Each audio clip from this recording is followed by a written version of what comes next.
ఇప్పుడు నేను Ernakulam railway station దగ్గరలో రూమ్లో ఉన్నాను. ఉదయం పోర్ట్ కోచిలో రూమ్ ఖాళీ చేసి ఇక్కడికి వచ్చాను. నాకు రేపు పొద్దున 7ంటికి ట్రైన్ ఉంది. అయితే అక్కడి నుంచి డైరెక్ట్గా రైల్వే స్టేషన్ రావడం నాకు కొద్దిగా బస్ కన్వీనియంట్ కానీ ఇంకేరే మార్గం లేదు ఆ టైంలో. అందుకని ఇలాంటి వరకు స్టేషన్ దగ్గరలో ఉందామని చెప్పి ఆ రూమ్ ఖాళీ చేశాను. బాగా నీట్గా ఉన్న రూము ఖాళీ చేసి వచ్చాను. ఆన్లైన్లో వేరే మంచి రూమే చూసుకున్నాను కానీ డబ్బులు పే చేయలేదు. ఇక్కడికి వచ్చి కాడదామని వస్తే వాళ్ళు రూము ఖాళీ లేవన్నారు. ఇంకా అందుకని ఎత్తుక్కుంటూ వచ్చి ఇంతకుముందు లోగడ ఒకసారి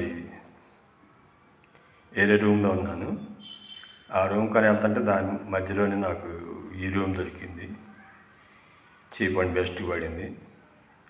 ఒక్కరోజే కాబట్టి ఇక్కడ ఉన్నాను. ఉదయాన్నే లేచి ఆ ట్రైన్ అందుకుంటాను. ఇది తెలియజేయటే నా ఉద్దేశం. ఇట్లు మీ శ్రేయోభిలాషి.